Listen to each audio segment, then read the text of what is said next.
ஐயா கண்ணு உள்ளிட்ட உங்கள் அனைவருக்கும் என்னுடைய வணக்கம். இதில் எல்லாம் இந்த நிலமையில் பார்க்கறது எனக்கு ரொம்ப வேதனையாக இருக்குது. நான் நேற்று தான் வந்து டெல்லிக்கு வந்தேன். இன்னைக்கு காலையில் தான் சொன்னாங்க, இங்கே ஜந்தர் மந்தரில் தமிழ்நாடு சார்ந்த விவசாயிகள் போராடிட்டு இருக்காங்க. இப்போ தான் நாடாளுமன்றத்தில் நான் பேசிட்டு வரேன். இன்னைக்கு நாடாளுமன்றத்தில் demand for grant on agriculture, இந்த பட்ஜெட் அக்ரிகல்ச்சர் பட்ஜெட்டில் அந்த பட்ஜெட் சம்பந்தமாக அதுக்கு அக்ரிகல்ச்சருக்கு வேளாண் துறைக்கு என்னென்ன ஒதுக்கீடு சொல்லிட்டு அதுக்கு விவாதம் நடந்து பேசி 5 நிமிஷத்துக்கு முன்னாடி நான் பேசிட்டு நேரம் இங்கே வரல. அதில் பேசுனது என்னன்னா, எங்கள் விவசாயிகளுக்கு உழைப்புக்கேற்ற ஊதியத்தை கொடுங்க, உழைக்கிறாங்க அந்த விளைபொருளுக்கு ஊதியத்தை கொடுங்க. அது கொடுத்தீங்கன்னா அவங்களுக்கு எந்த ஒரு சலுகைகளும் வேண்டாம், தன்மானத்தோட சுயமரியாதை வாழ்வாங்க.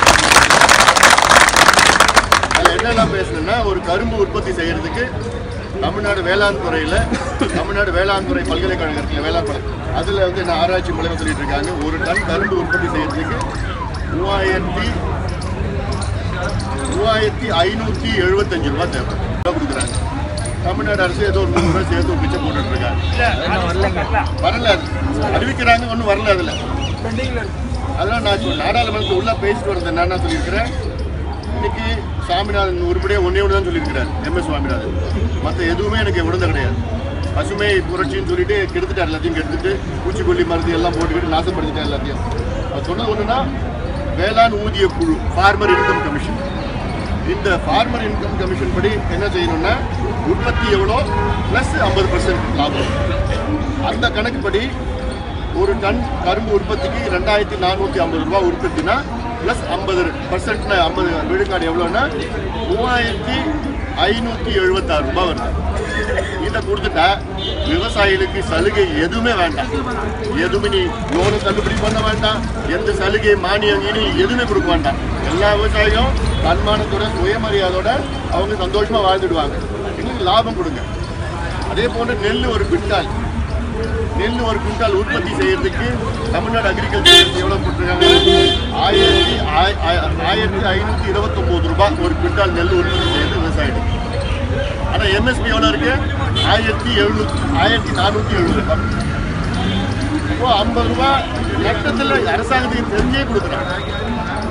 என்ன முறையாக வரணும்னா, அது பார்த்தீங்கன்னா 2324 ரூபா கொடுக்கணும், ஒரு குவிண்டால் நெல் கொடுக்கணும். அது கொடுத்தா எதுவுமே தேவையில்லை. இதுக்கு தனி பட்ஜெட்டை போடணும். இது வரைக்கும் 10 வருஷமாக நாங்கள் விவசாயத்துக்கு தனி பட்ஜெட், நிதி அறிக்கை, ஷேடோ அக்ரிகல்ச்சர் பட்ஜெட் 10 வருஷமாக இப்போ 10வது பட்ஜெட் தாக்கல் செஞ்சோம் போன வாரம். யாரும் விவசாயத்தை பற்றி, ஏன்னா என் தாத்தா விவசாயி, எங்கள் அப்பா விவசாயி, நானும் விவசாயி தான். மற்றவங்க எந்த அமைப்புகளோ கட்சிகளோ விவசாயம்னா என்னன்னு தெரியாது, எங்கே நடக்குது எப்படி இருக்குன்னா ஒன்றும் தெரியல. அதில் விவசாயம்னா நம்மளுடைய முதுகெலும்பு, நம்ம திருப்பி சொல்லிட்டு இருக்கோம். ஆனால் இந்த முதுகெலும்பு மண்ணோட இருக்குது, எல்லாம் முடிஞ்சு போச்சு. இன்னொரு விவசாயிகள் போன 3 மாதத்தை தற்கொலை பண்ணிக்கிறாங்கன்னா இதோட ஒரு அவமான அரசாங்கத்தில் எதுவுமே இருக்கா? 300 விவசாயிகள் தற்கொலை பண்ணிக்கிறாங்க. அதிர்ச்சியில் இருந்துருக்குறாங்க. பயிர் 140 வருஷத்துல மோசமான இப்போதான் வந்து பருவம். 140 வருஷத்துல இதுக்கு வந்து ராக்கெட் சயின்ஸ் வேணுமா? இது கண்டுபிடிக்க தமிழ்நாடு வறட்சி மாநிலம் சொல்லிட்டு இது எல்லாமே தெரியுது. மழை எவ்வளவு பெஞ்சிருக்குன்னு தெரியுது.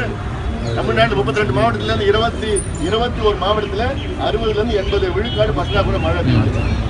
21 மாவட்டத்தில் 10 மாவட்டத்தில் வந்து 40லேருந்து 60 விழுக்காடு பற்றாக்குறை மழை. அப்போ 31 மாவட்டத்தில் மழை இல்லை. அப்போ அறிவிக்க வேண்டியதானே, வறட்சி மாநிலம் அறிவிச்சிருக்கணும்ல, அறிவிச்சு விவசாயிகளுக்கு வந்து கொடுத்துருக்கணும்ல, நஷ்டீடு கொடுக்கணும்ல. என்ன தமிழ்நாடு அரசு என்ன கொடுத்தாங்க? மிச்ச காசு ஒரு 3000 ரூபாய், 5000 ரூபாய். என்ன காசு அது? நெல்லுக்கு அது வரல. அதான் நெல்லுக்கு அது போட்டு நெல்லுக்கு எவ்வளோ கொடுக்கணும்?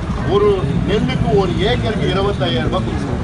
பேச்சு தொங்கிட்டு போய் ஒரு போராட்டம் பண்ணி ஆர்ப்பாட்டம் பண்ணி அரசாங்கம் ஒரு பிச்சை காசு 2 லட்சம் 3 லட்சம் தூக்கி போடுவாங்க. தான் அதுவும் பிச்சை காசு தூக்கி போடும்.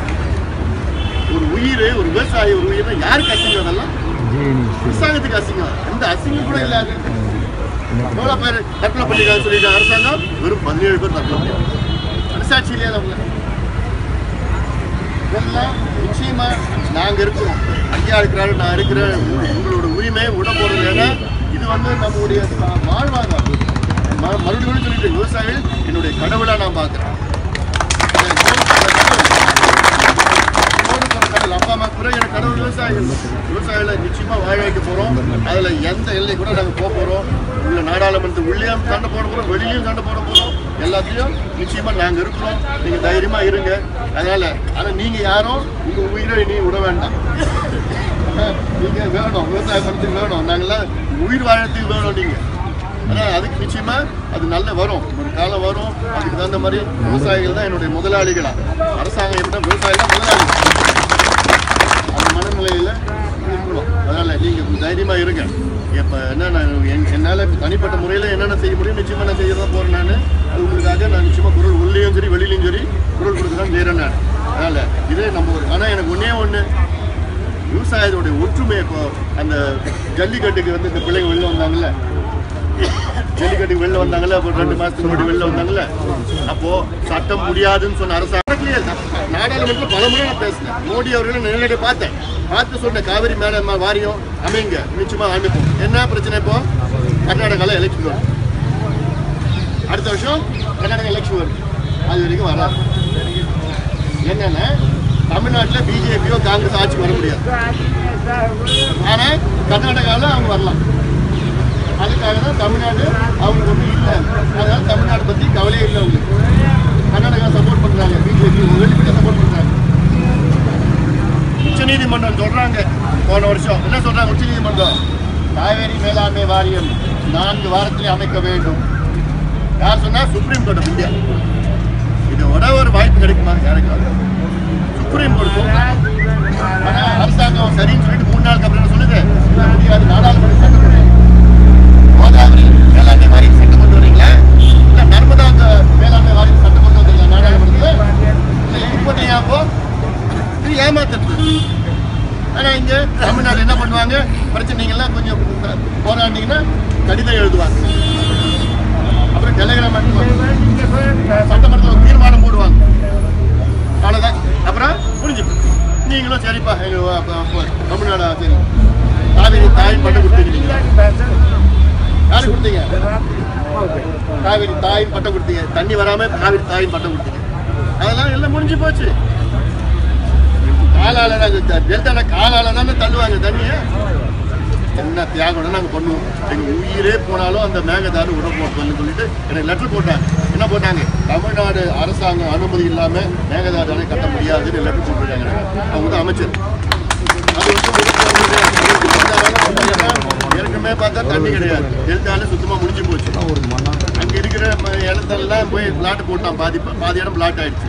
மீதி ஹைட்ரோ கார்பன் சொல்லி ஏமாத்திட்டு இருக்கானுங்க. அது மீத்தேன் ஈத்தேன் பியூட்டேன் ப்ரோபைன் சொல்லி ஏமாத்திட்டு இருக்காங்க. அது மட்டும் கிடையாது. இப்போ என்னன்னா மேகதாதுன்னு சொல்லிட்டு பார்த்தா போன வருஷம் என்ன பண்ண 48 டிஎம்சின்னு சொன்னாங்க. இப்போ என்ன சொன்ன 63 டிஎம்சி கட்டப்படும் சொல்லிட்டு மேகதாதுல. அதில் 5900 கோடி சொல்லிட்டு இருக்கானுங்க.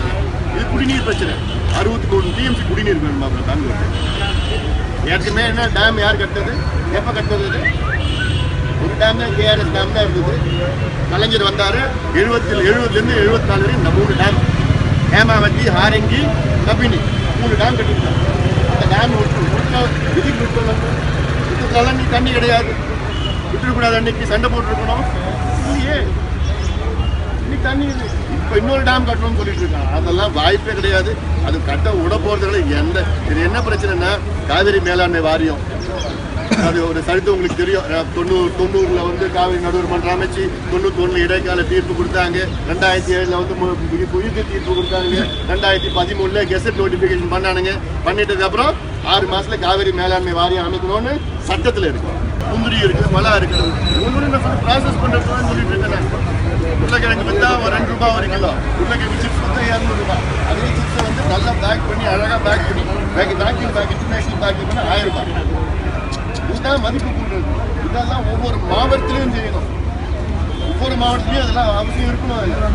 இதெல்லாம் செஞ்சாதான் உங்களுக்கு பிரச்சனை இருக்காது. உங்கள் பிள்ளைங்களுக்கு நல்லா விவசாயத்தில் ஈடுபாடுன்னா நீங்கள் உழைப்பீங்க, உங்கள் பிள்ளைங்க அனுபவிக்க போகிறாங்க. உள்ள இருக்க சொசைட்டி போட்டு ஃபேக்ட்ரி போட்டு பண்ணணும், இதெல்லாம் இருக்காது. அதனால் இதெல்லாம் நம்ம கோரிக்கை பண்ண அந்த கட்டடக்காரன் மேகதாது கட்டிட்டு இருக்கோம். 5900 கோடி ஒதுக்கிட்டு இருக்காங்க. நான் போன வருஷம் உமா பாரதி பார்த்தேன், அமைச்சர் பார்த்தேன், சொல்லிட்டேன், இந்த மாதிரி சொல்லிட்டேன், என்ன தியாகம்னா நாங்கள் பண்ணுவோம், எங்கள் உயிரே போனாலும் அந்த மேகதாது விட போட்டோம்னு சொல்லிட்டு எனக்கு லெட்டர் போட்டாங்க. என்ன போட்டாங்க? தமிழ்நாடு அரசாங்கம் அனுமதி இல்லாமல் மேகதாது அணை கட்ட முடியாதுன்னு லெட்டர் போட்டிருக்காங்க. அவங்க தான் அமைச்சர்.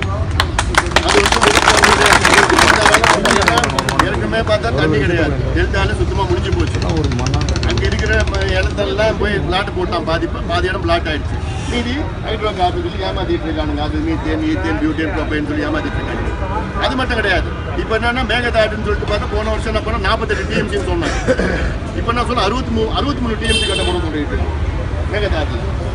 அதில் 5900 கோடி சொல்லிட்டு இருக்கானுங்க. இது குடிநீர் பிரச்சனை. 63 டிஎம்சி குடிநீர் வேணுமா பெங்களூர்?